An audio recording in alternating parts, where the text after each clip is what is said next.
The Secret Shop is brought to you by Ink Gaming, a wonderful place to get all of your gaming supplies, whether it's deck boxes, gaming mats, mouse pads, or apparel. Ink Gaming lets you choose between some of the best designs on the internet, or you can use your own artwork to have a one-of-a-kind style.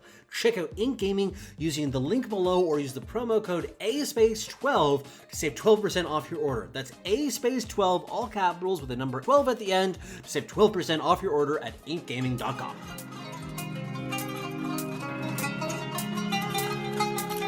Greetings, my friend. Welcome to the Secret Shop.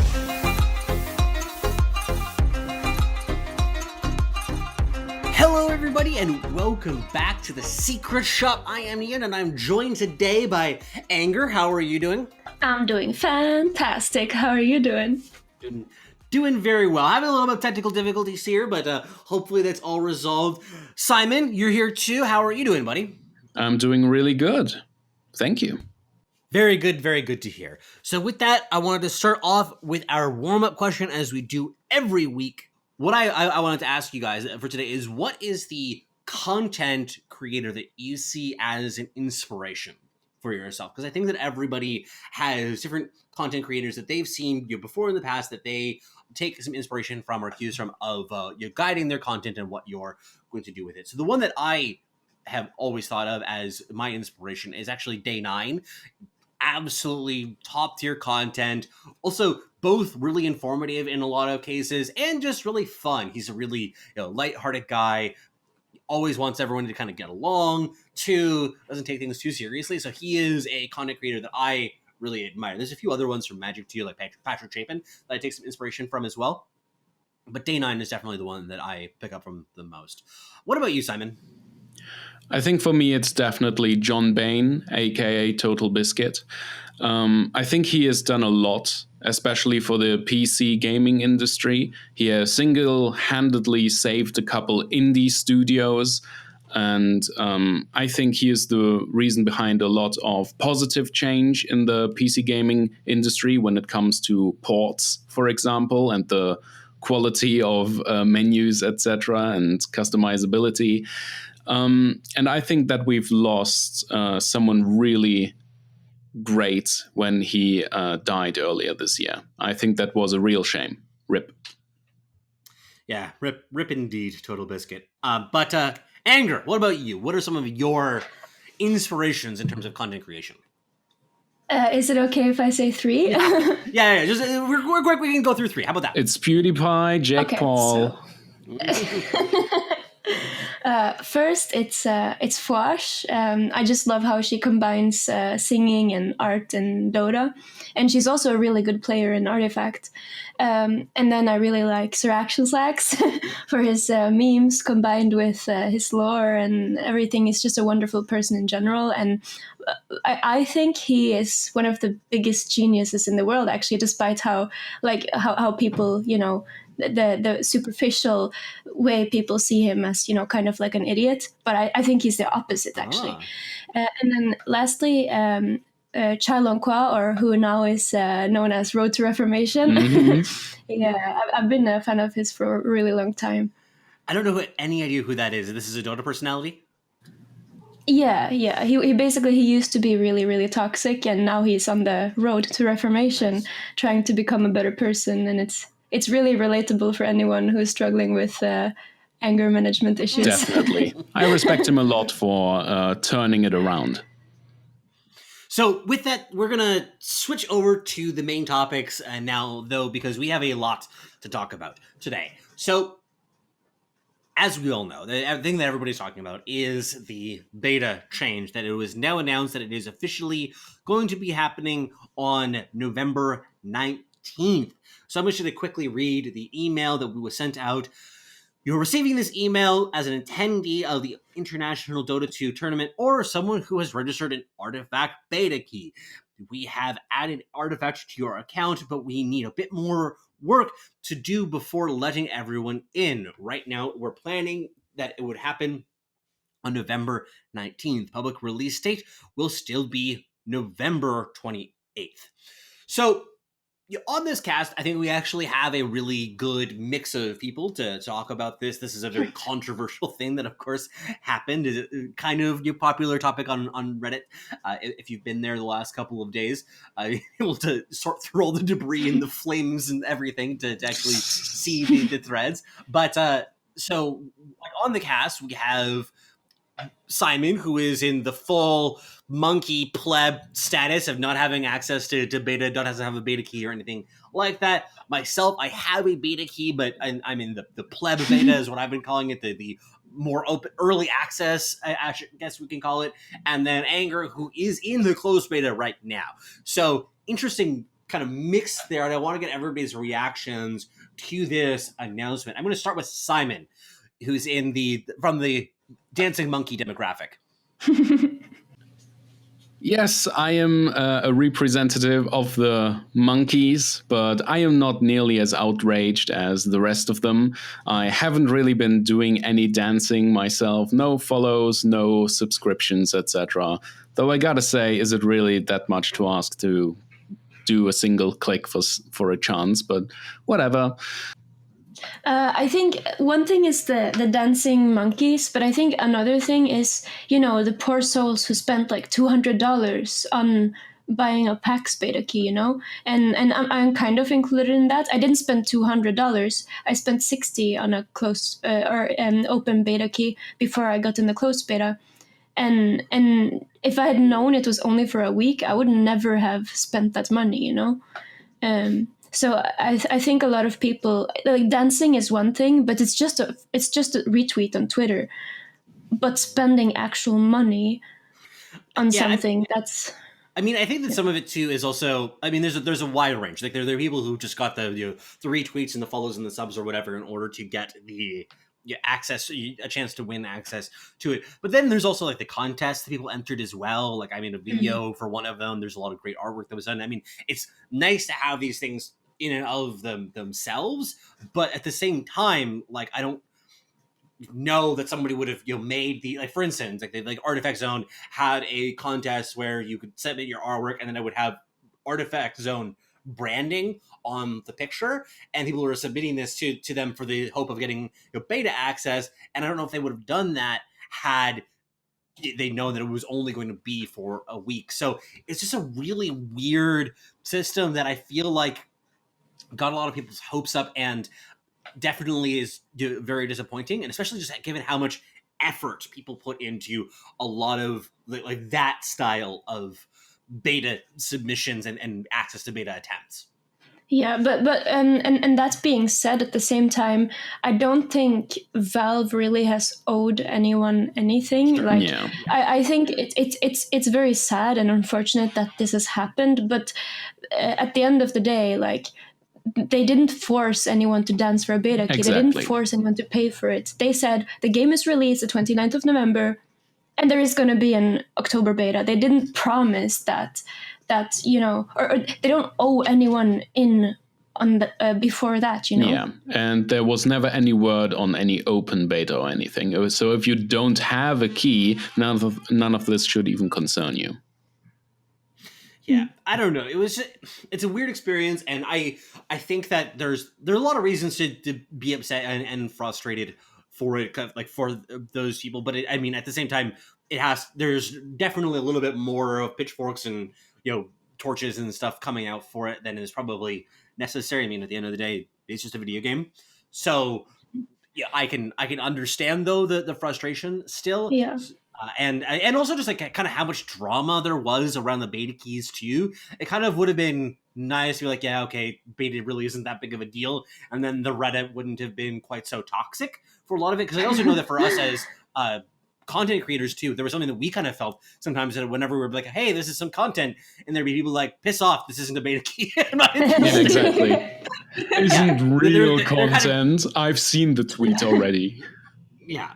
It's so that was something that I felt like didn't exactly foster the most coming together of atmospheres. But anyway, the one question though that I really wanted to touch on that is very tied to this though is, what are the chances that full release still happens in November? Because to me, this like I see this, and I mean, like we all know that the Valve time meme slash like real thing. You know, it's somehow a meme that's turned into real life, unfortunately, which is a scary thought. But this is a real concern now. I think that it's not going to be coming at the end of November. That full release might be pushed off until mid to late December, maybe even early January.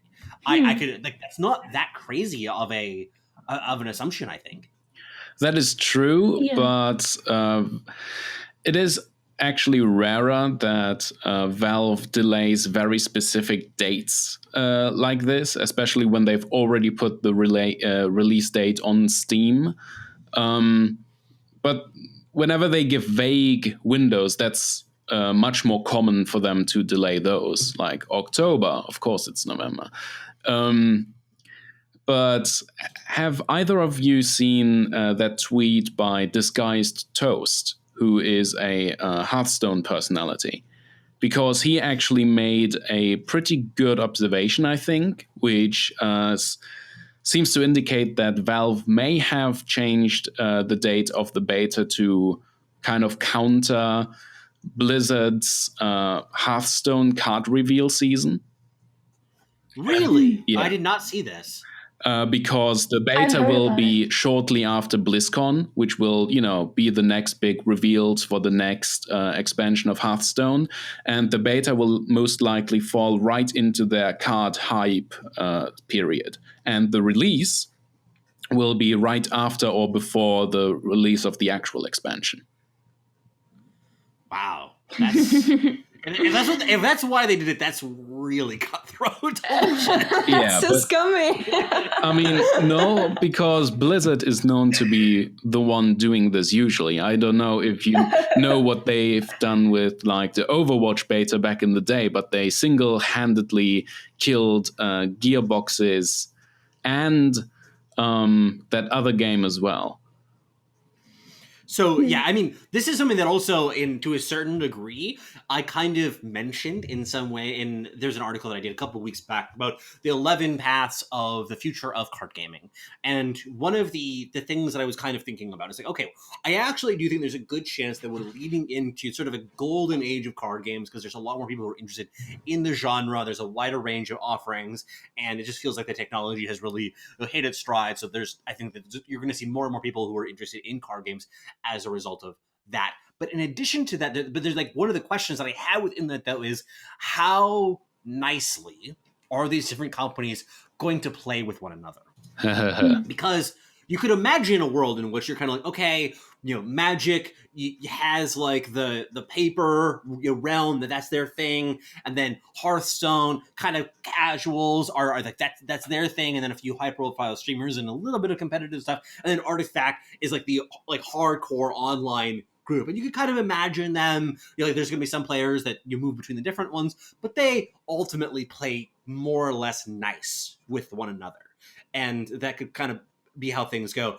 But it seems to be that if you're reading things correctly, and if Disguised Toast is reading things correctly, maybe this is already a sign that they're not actually as interested in playing nice with one another as they might have looked like initially. Yeah. Yeah, I think that there is a reason behind it. Maybe they really did just delay it because apparently there's been some big content updates within the beta. But I still think that this theory about countering Hearthstone's timings may be correct as well. I think that they're just afraid of releasing an unfinished game, Yeah. Because I think it's definitely worse. I think it was Swim who told me this, but it's basically a bigger consequence for them to release an unfinished game that is worse than the finished product simply because they released the open beta too early. Then that is worse than the angry monkeys, like because the people who are going to be angry for this, they're only going to be angry until the game is released and they play it, they have fun, and they start to love the game, and they forget how angry they were. But if they release an unfinished game, people are gonna play it and then not want to play it anymore because it's not finished and it might have bugs, it might be bad, Yeah. Yeah, that is actually something that I you definitely an analog that I would give to this is actually Magic the Gathering Arena, which the closed beta started back in March, and it just reached open beta just recently. And I played it a little bit right at the beginning. It felt awful to play the game. It just like things just didn't have a good feel to them. That's an element of games that is also really hard to talk about because there's a certain bit of like the snappiness of the controls, the smoothness of the UI, and whatever that I don't have a good language to describe it. But that element of the game, if it doesn't feel good, the game just like feels yucky, and as a result, it's a lot less fun. True. So like making sure that is, and also you get this impression that you play the game and you feel like it's yucky and not fun, but you don't know that it's because of the controls. You just know that you're playing the game and it's not fun because you can't really see that as much. So I'm wondering whether it's going to be more of the UI updates, minor tweaks and improvements, and that sort of back end and user interface and just polish type of work that's necessary. But that's just a guess. I mean, we have a beta tester here, and I know that you can't talk too many details, etc., but you can describe the feel of the game at the moment and what you believe to be the level of polish. It feels amazing. Oh, yeah. It feels so good. Don't make Reddit too angry, though. I feel like I could edit this creatively to be a little bit more exotic in its meaning. But actually, the one thing that I would say, like going in it right now from your position, you don't have to go into specifics. Do you think that you can identify things that, like, yeah, I think that there is stuff that they are definitely still working on? Yeah, 100%. Okay, sure. So that's fair. What about you two? Just before to end this topic of what percentage chance do you put it at that we get a beta in November, or the full release rather in November? I personally, maybe I'm a bit of a skeptic. I'm putting it about a coin flip right now that we get it in November. Anger, what about you? What chance would you give it? Well, I didn't really doubt it until you brought it up today.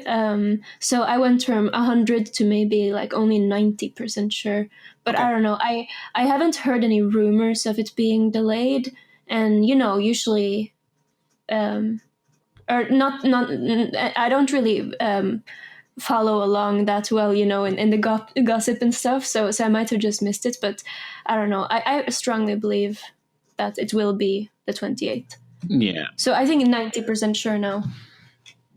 I'm pretty sure that it will be on time, simply because they already put the date on Steam. That's when it will unlock. I suppose they can still change that if there's like an emergency. But I believe with only 1 month to go, if they really had any problems right now where they're like, oh man, we're so far behind schedule, we don't know if we can make it, Valve would have already delayed it because they have no hesitation when it comes to delays. That seems fair. Okay, so with that, we are going to move on to talking about some card reveals, because we got a ton in the course of this last week. We're going to break it up over the next little while, because also we're going to have a month between now and when the actual beta comes out, and it seems like we have almost all of the cards. From most of the estimates that I've seen right now, it's something like 90%-ish of the cards have been revealed, 95 maybe. So there's just a few that are left, but we do have some big heavy hitters to talk about for today, and we'll spend most of our time for the rest of the cast talking about those. And of course, we're going to start by talking about the heroes that were revealed. And the one that, of course, we're going to start talking about, everybody is just on everybody's mind as the most impactful, Outworld Devourer. This is a 4/6 blue hero, and it has the signature card Astral Imprisonment. The ability on him, by the way, is after you play a blue card, there is a 50% chance to restore 2 mana, and the Astral Imprisonment stuns a unit this round. Give that unit damage immunity this round. So, this is technically the most aggressively statted of the blue heroes, since it has 4 attack and none of the rest of them do. Outside of that, this is really bad. it's breathtakingly bad. In most dimensions, it has the second least health that we've seen on a hero, and his ability is high variance and not that great, and his card is pretty bad too. His ability isn't just not that great, it's fucking trash. Yeah. It's so bad. Even Crystal Maiden's better. Yeah. It's specifically blue cards. Yeah. And it's only 50%. And it's only 2 mana. It's so bad. Mm-hmm. Yeah, I mean, I can imagine these, like, total crazy turns where you're just suddenly, like, you are able to kind of chain off of you, and then you just get the 50% off, like, one after the other, and totally nuke your opponent, but you have to get so goddamn lucky for this card to do basically anything.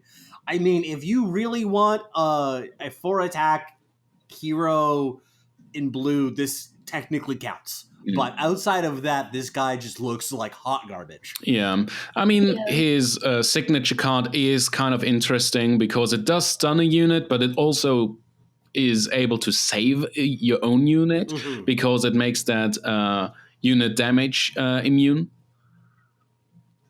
Yeah. So there are some flexible plays to be made, but yeah, it's not too great, especially not at 4 mana. The problem is that no matter what the situation is, it's gonna hurt you. Yeah. Because either you give them damage immunity or you stun or silence your own unit, and it's just even in a situation where you can actually use it for something that will help you, it will also hurt you. Yeah, it's basically just for delaying the game, which admittedly And is. it costs 5. It costs 4 mana. Yeah, 4 is not cheap. I think that this is a card that. If I had to pick something about it to say that's actually good, as that there might be some combo deck in the future that could use something like this, because that ability is useful if you are able to kind of like storm off playing a bunch of spells, and the signature card has the potential to shut down your opponent's aggression and stall the game out, but you really need something very powerful that you're doing later in the game in order to make this work. And it sounds like the cards that are currently available that don't include Outworld Devour are able to set up some pretty nasty combo decks as is. So, like, why bother? Yeah. Yeah. Even in draft, he's just not good. Yeah, it really only delays the game. Yeah, basically what I've heard from people is that this is in the category of worse than the basic hero for draft. I think that there's probably one of those for every color, now that I think about it. So Outworld Devourer, I've heard that Lion is generally worse than Betty. Wow. I know. It feels bad now. But then Rix, I've heard as well, is the one for green. Is there a red one that is worse than Keith? Keith's signature card is real bad. So Well, some might argue maybe Pugna, but even Pugna can be useful sometimes. Really? Sure. With Pugna being one of those improvement destroyers? Well, yeah, because there's just so many better ways. Especially if you're playing red anyway, you have so many better ways of getting rid of improvements. His stats are okay, and his signature card is it's kind of good against blue, but I wouldn't say he's weaker than Keith, though. He might be just as weak as Keith. Okay, sure. Okay, so let's move on to the next one, and this actually is the one that I'm sure people thought I was talking about. So that's Drow Ranger. I'm going to send this over to Anger. How about you read the card for us and all the things that it does, and then tell us about your experiences playing with and against this card. Yes, so Drow Ranger is a 4 attack, 7 health, no armor hero who has the ability Precision Aura, which grants all other allies in all lanes +1 attack. Yeah, that's pretty damn strong. So it's crazy. And if that wasn't enough, she has also one of the best signature cards in the game, which costs 4 mana, and it's called Gust, and it silences all enemy heroes in the lane you play it in this round. And it's so silly. Like, if you compare this to Rick's, his signature card is 5 mana, and it's only 1 unit. Yeah. The only situation where Drow would be worse than Rick's is if you have to silence like an emissary of the quorum or a rebel decoy or something like that, because Drow's doesn't work on creeps, but Rick's works on all units. You know? Yeah. But when will you ever favor silencing a creep over a hero, you know? Yeah, it really seems like a straight upgrade. Yeah, and it's 1 less mana, and it's AoE. You know, it's really good, and that's the general opinion of everyone, that she's fucking ridiculous, and especially in basically all constructed decks that run green will include Drow. I don't think I've seen any without Drow. People usually just have green just so they can have Drow, you know. And then in draft, if you get Drow, you take it, you know. Mm-hmm. And especially if you get 2, even though she's gold rarity, then that's just insane. Now that you mention it, I think it's worth actually talking about their rarity, because we've heard from inside beta testers that her rarity was recently bumped up because she is so good, especially in draft. Which kind of reopened the whole discussion about the relation between rarity and power, because here we actually see a very powerful hero being bumped up because it is powerful. And I understand that this is about draft, because you can't have a hero like that be too common, so you get like 2 Drows or even 3 too often in draft. But still, it does seem like we are moving more and more towards, you know, rarity being related to power. Or what do you guys think? So I think that it's complicated in many ways. I mean, at one point, I think that the language that Valve used, I have to pull it up specifically, but I don't think that it was specifically saying there's no relationship whatsoever. I think that it was more just saying that it's not that all of the powerful cards are going to beat it rare, is what they were implying. So I think that you should think about it as there's a loose relationship, not a one-to-one relationship. As it is right now, the best green hero is a rare. The best red hero, arguably Axe, is a rare, and arguably the best blue hero, Kana, is a rare as well. But Kana, the best blue hero. I mean, that's what I've heard some people say. I don't know what would you say is the best blue hero? Yeah, what do you say from your ivory tower? Let's see. I don't know. I would definitely say Zeus or Luna. Maybe Venomancer or Ogre Magi, but definitely not Kana. I mean, I've heard people say that. I don't have any experience playing with any of these cards, so I'll have to just trust you with it. But I think that also does lead into something, though. I did this whole article on the economics of Artifact and my predictions about how things are going to cost. And one of the things that's actually really important in this is, I mean, some rares are going to be expensive, and they're going to be some of the most expensive cards in the game. That's just like the way things work. And also, if you assume that power level was distributed randomly through the various cards, then we would expect that some number of the best cards would be rares, because there's only 3 rarities, right? So, for instance, let's say that the anger is correct, that the best blue hero is, what would you say, just off the top of your head? Just choose one of them that you like. Zeus? Luna, maybe. Okay, Luna. So Luna is a common. PA, I think, is generally considered the strongest black hero, and that's an uncommon. And then Drow and Axe are rares. Well, you could also take Legion Commander as the best red hero. And that's another one too. I know that's a debate as well. So basically, there's only one of the 4 that you can definitely say the rare hero is the strongest one, and that's green. And like, relatively speaking, like, that's actually pretty good if you actually think through the ratios of things. So yeah, and also just the nature of these lineups too. If you're playing 3 your rare, like, red heroes in your lineup, then odds are one of them is going to be rare, right? So I think that there's a little bit of a getting triggered and paranoia around whenever there's a good card that's a rare. It's like, oh, see, there's a good card that's a rare. This means that everything is about how rare it is and how that's just related to the power level. But they don't look at all of these counter examples of other things as well. And I also just want to stress as well, like as I was doing this math, what you find is that as long as the power level and the demand is spread out between multiple different decks, I think that the economics are going to be pretty under control. So as long as there are multiple different archetypes, some of which play Drow and some of which don't play Drow, then I like so. I mean, every green deck plays Drow, sure, but not every deck is going to be green. Yeah. And if that's the reality, then Drow's cost will be somewhat under control, just given the meta diversity. Basically, the economy is still the one big question mark about this game. And we still don't know how much of an impact it will make on the meta, actually. Mm-hmm. Because so far, all the testers have access to all the cards, correct? So how's the meta actually going to be when some of these heroes or some of these spells will be actually rare? Yeah.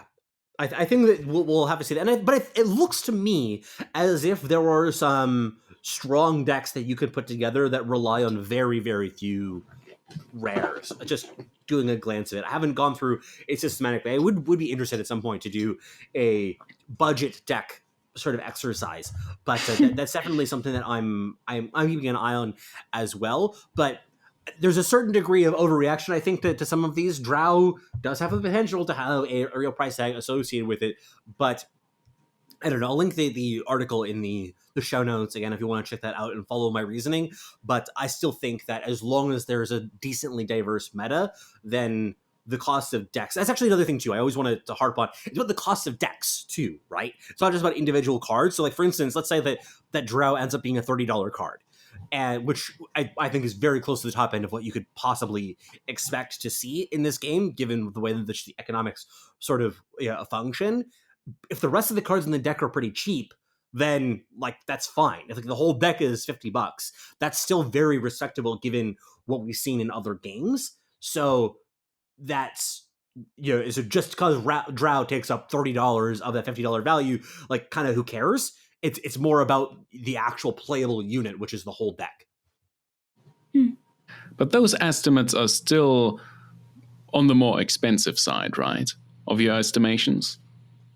I mean, my upside of my estimations is something like $50 to $80 is roughly what I'm expecting. It does depend a lot on the popularity of draft. Maybe this is a good topic that we should just in some ways save some of this as a whole conversation for a later cast once we have maybe the whole set, which is almost here.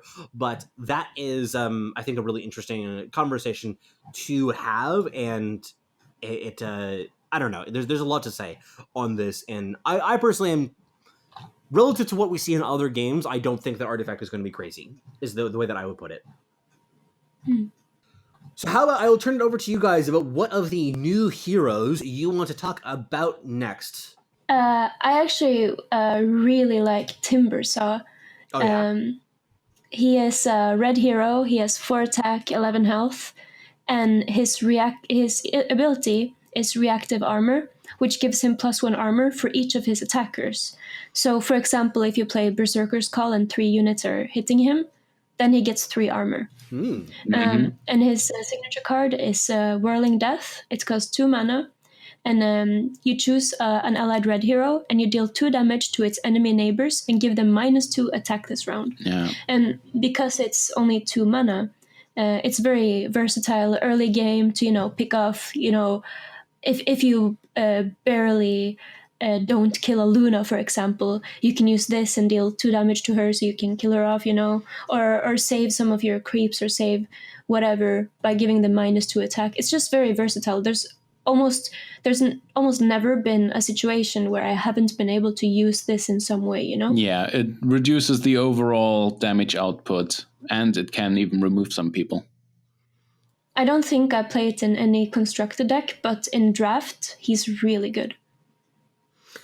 Yeah, I think that it's That's my impression too. I was listening to the Artifaction podcast when they were doing their reveals yesterday. Actually, there's something I'll quickly plug for that now that I'm doing that. The reason that I was partly watching that is I'm actually doing some writing for them right now. Hopefully by the time this comes out, my first article for this will be up on the site. I basically was actually just writing up a summary of these card reveals for them, but hopefully that'll be up soon. And once it is, I'll be sure to leave a link to that in the show notes.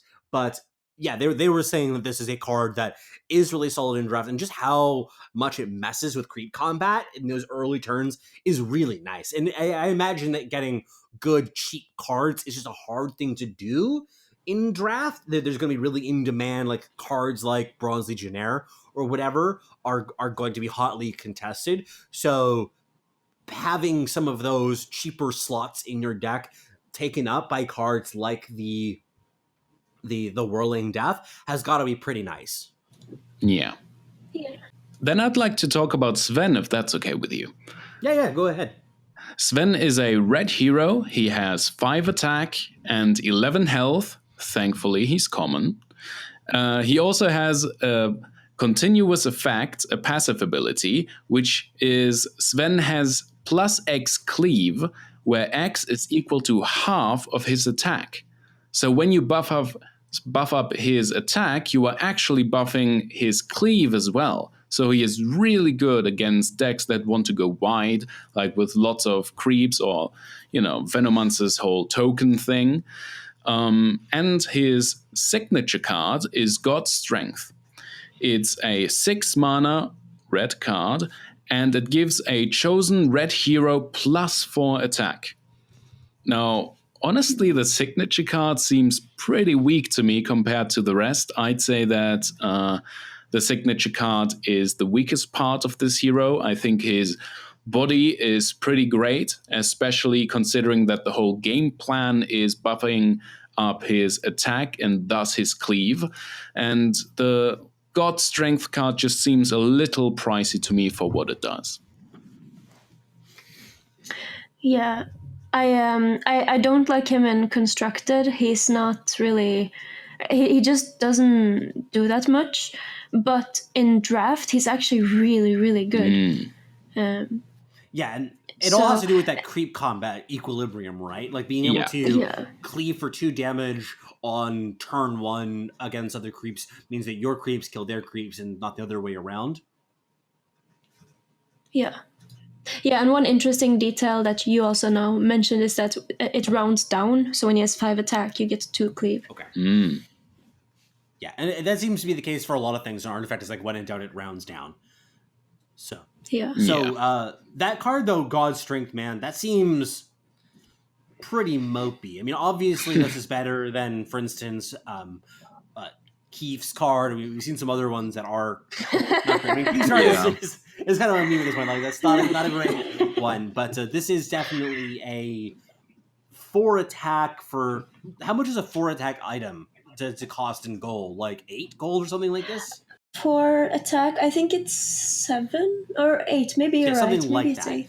And in which case, definitely not a card that I'm excited about. Usually for 6, you would want to do something more impactful than this. I mean, it's definitely better than nothing. But this is also a card that if you can pair it with other plus damage effects that are even just temporary, like Poised to Strike, I think is another one that does the plus 4 attack for a round. That seems much more interesting to me as a good way to build around it in draft. Yeah, I think the whole point is that this card is supposed to be used on Sven whenever possible, because those plus 4 attack also mean plus 2 cleave. So that's where the synergy is supposed to be, and they couldn't make it more powerful, though I guess they could have given it like 1 more attack since the cleave rounds down anyways. God, that tilts me so badly of just the fact that it's 5 attack. It's just, it makes me feel so awkward. Like, you feel like it should be one of these round numbers. I don't know. Maybe I'm just... Yeah, you're definitely weird. Yeah, thanks. So, yeah, this is definitely a card that I think is a long shot for constructed play, and it sounds as if... Oh, interesting interaction, by the way. It sounds like if you paired this with Apotheosis Blade, the text on that one is, of course, that it condemns any hero that it damages, that actually works with the cleave damage as well. Mhm. So that's a fun one to pair with this, or any other cleave effects, really. But that definitely... Too bad that item is trash. Yeah, exactly. A little bit too pricey. Yeah, I guess he would work on something like the armored cleave deck that we've seen before, but Yeah. Okay, so how about we then move on to our last hero that's new for the day, which is Ogre Magi. This is a 3/7 blue hero with the ability Multicast. After you play a blue spell, there's a 25 chance to put a base copy of that card in your hand, and then there is the signature card Ignite, which is an improvement that has 3 cost, blue, of course, once again, and it deals 1 piercing damage to each enemy in the lane before the action phase. So I think that people had more or less pieced together what this did. So it's not really truly new. We had seen the body, the actual hero card previously in one of the leaks, like the major leaks, and then the Ignite card we had more or less pieced together what this did, just given the text that we were able to see and everything that was written for it. So my initial response to this card when I first saw it was like, not convinced, feels like it's a little bit low impact, I don't really know. But as I've talked to people and thought about it some more, I realize the strengths of a card like this. Just having turn 1 plays is so useful, especially because blue decks, there's all of these heroes that have such big, high impact later game plays, like Thunder God's Wrath or Eclipse, in addition to Annihilation, etc. So having a hero that gives you some of those cheap early plays to stave off aggression, it's really nice. And being able to, you can stack these as well to really help mow down a lane. Like, so for instance, if you're able to go lane 1, Ignite on lane 3, lane 2, Ignite on lane 3, that's really powerful. You also, the interaction that a number of people have pointed out, Anger has mentioned it on the cast before, is the idea of killing a hero before the action phase can give you a functional 3-turn period of them being out of commission. So being able to set up those kinds of plays is very exciting with a card like this. So while this is, I think not, like, there's no part about this card that is like, oh my god, this is so exciting, but it's just rock solid. I disagree. Yeah. I think there is one part that is potentially crazy, which is his reactive ability.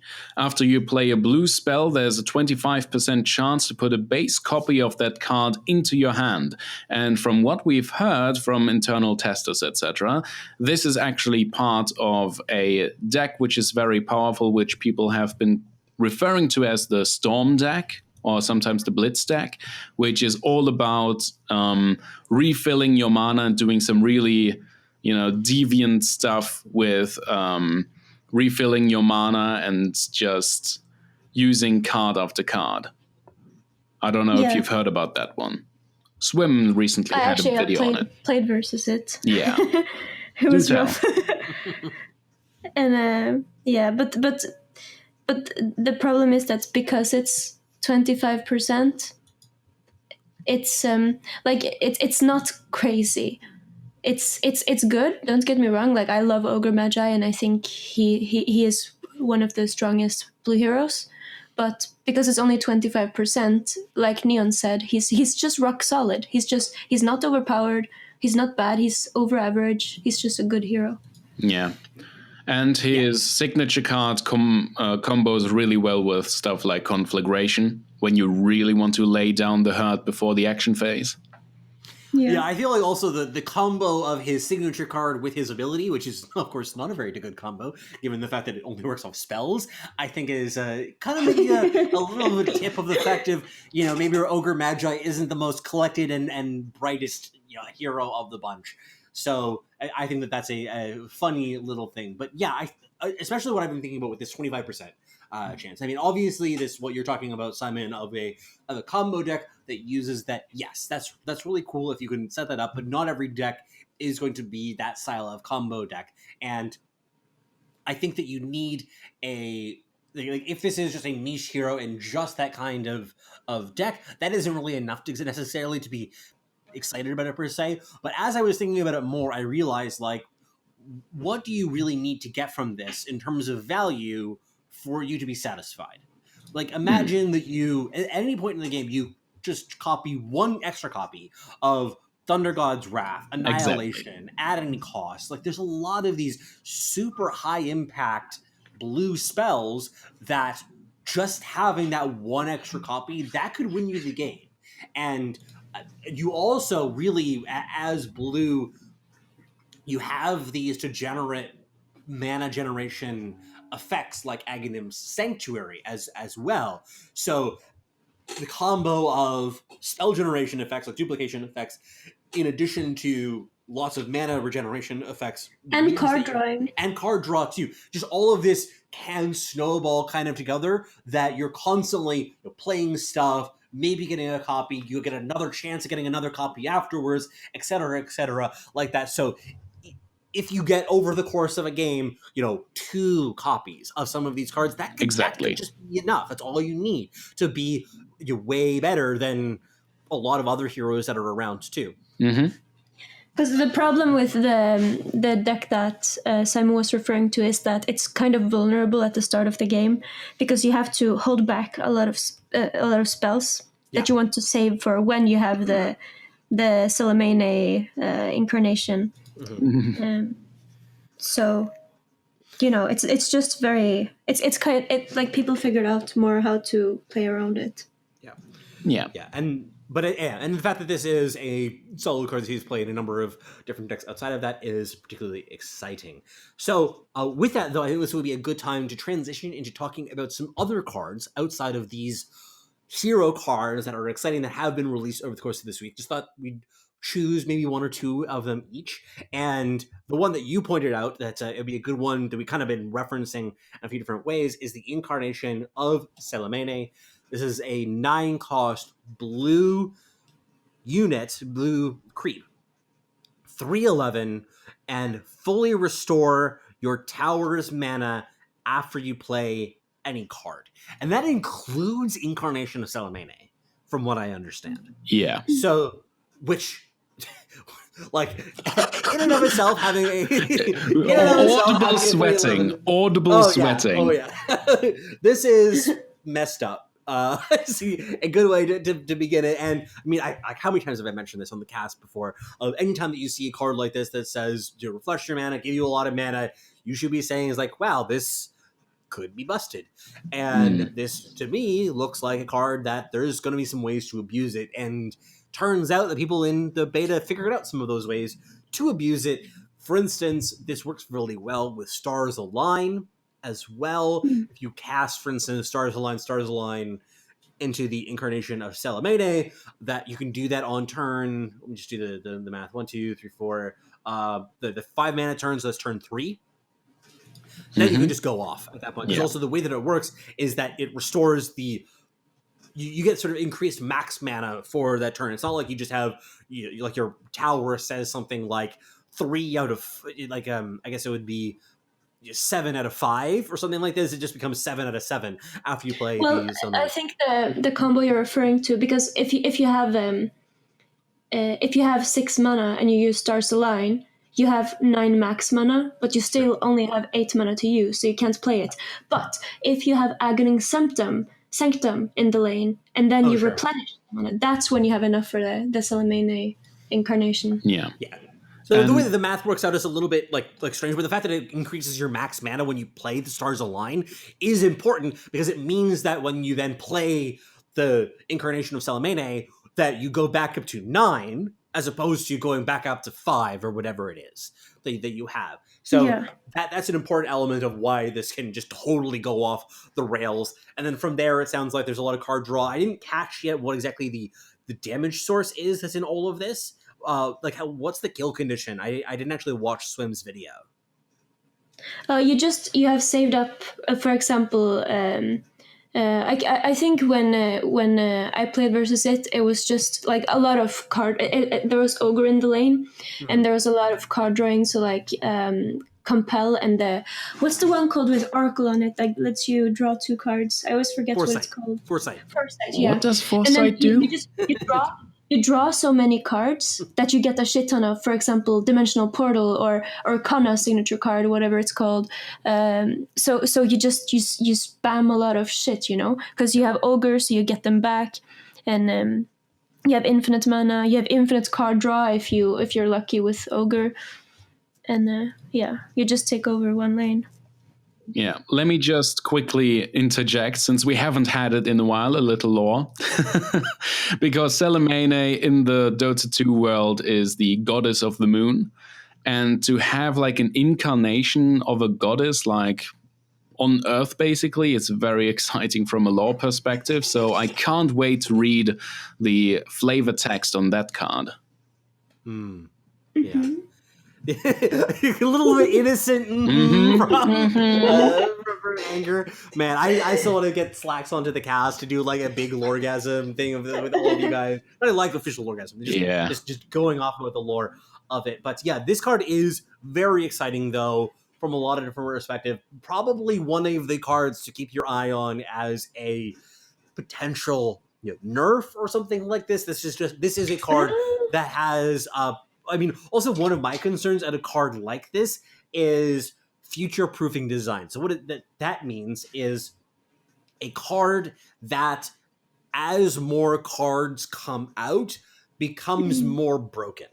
Yeah. And as a result, like, it might be fine for now, but like Stars Align is another one that's in that category that, and maybe it's okay for the time being to have this card in the game, but I can very easily imagine a world in which they have to tone down the power level of that card because it's kind of stupid when it gets more tools that it has access to.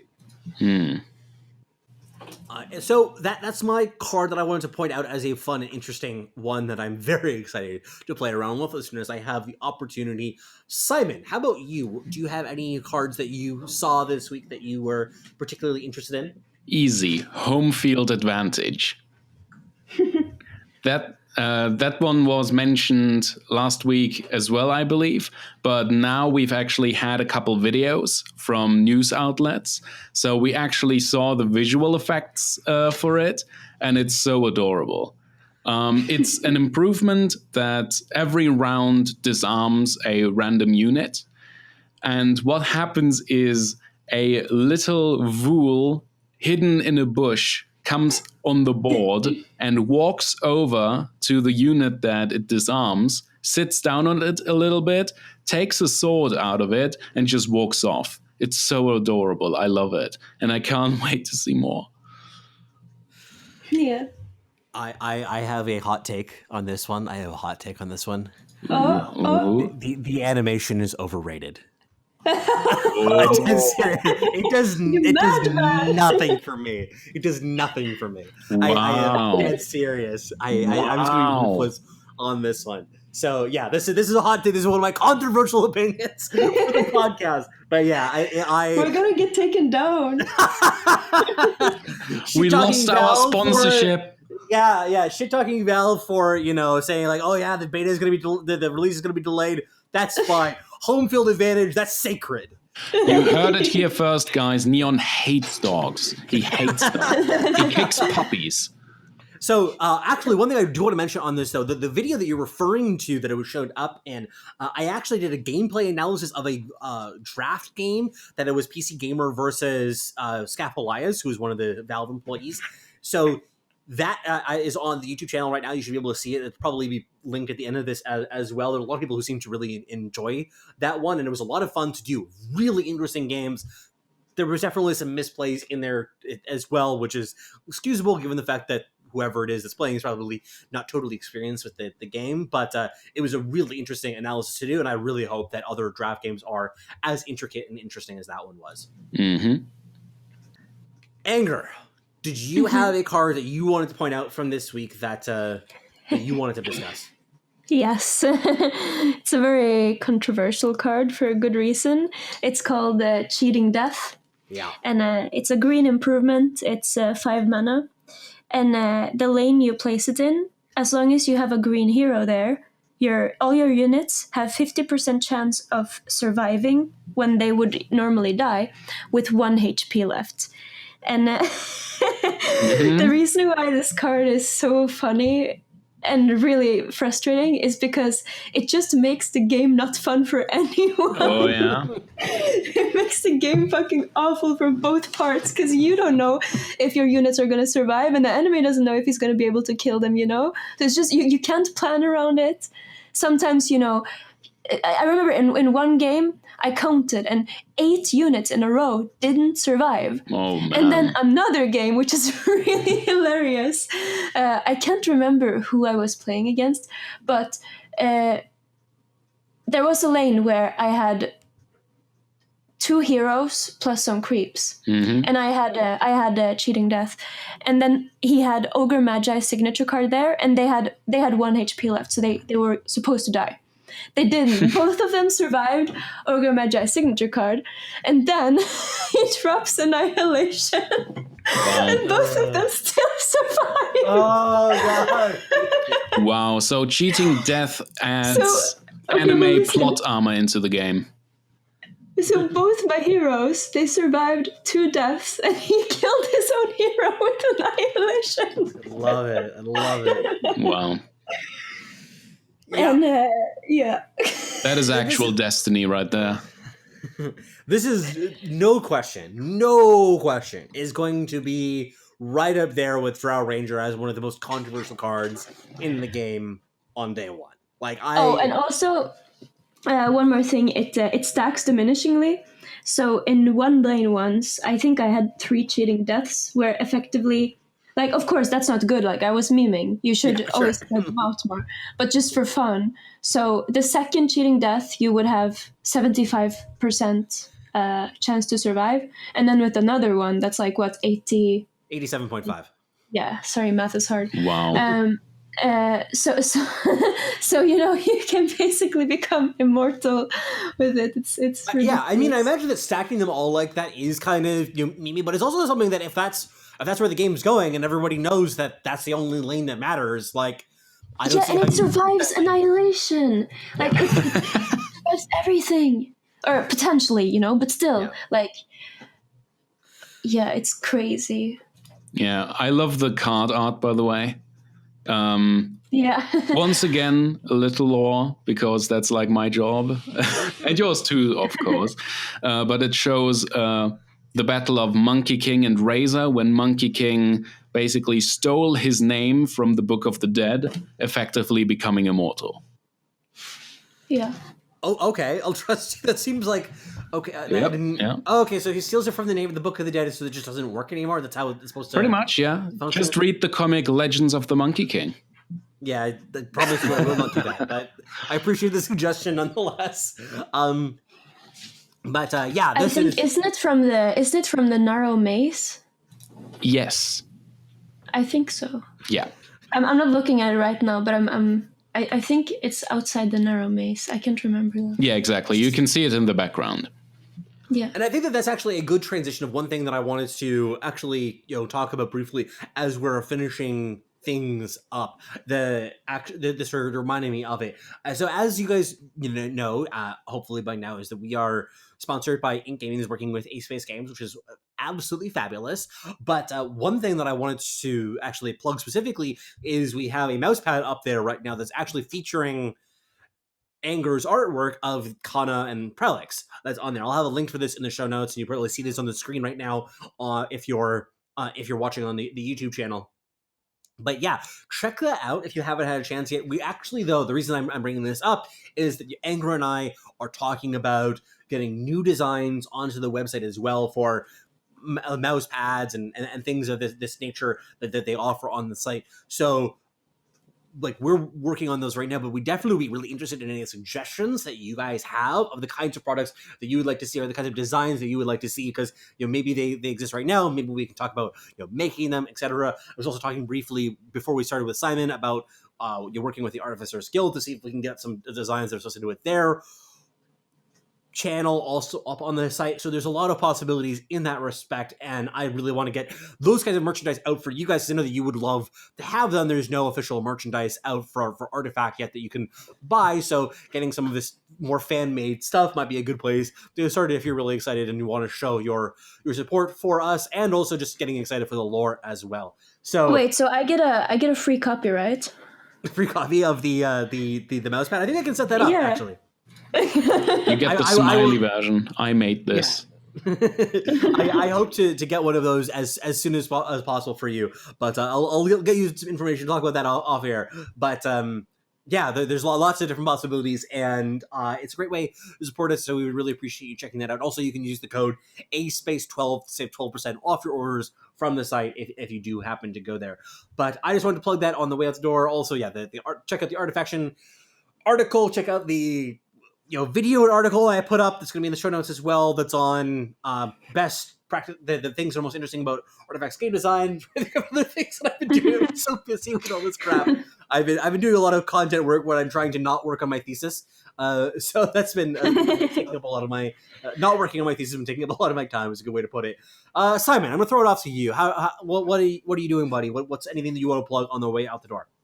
Well, I would like to plug a website that the Artificers Guild has been closely working with, which is articraft.io. It is a really nice new website where you can build decks and check out all the newest cards. And we've got a couple articles on there already as well, from Action Jackson, for example. So you guys should go and check out articraft.io. It's a great resource. Mm-hmm. What about you, Inger? You're keeping up with the Dota Geography project, as I understand it, correct? Yeah, and it's quite busy days. I'm also working on collaborating with a bunch of people and sites too, and just trying to get time for everything. I'm starting to walk in your footsteps now, Neon. Just no time for anything. Yeah, man.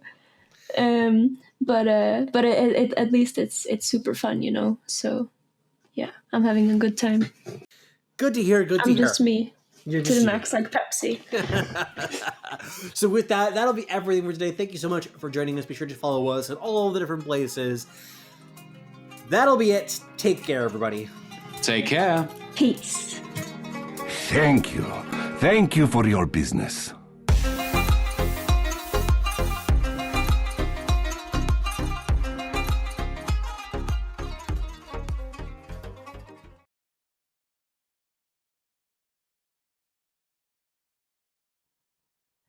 Hey, okay, quick question. How come tomatoes taste so good when they're cooked, but they taste so atrociously disgusting when they're raw? I don't understand. Something magical happens when you heat them.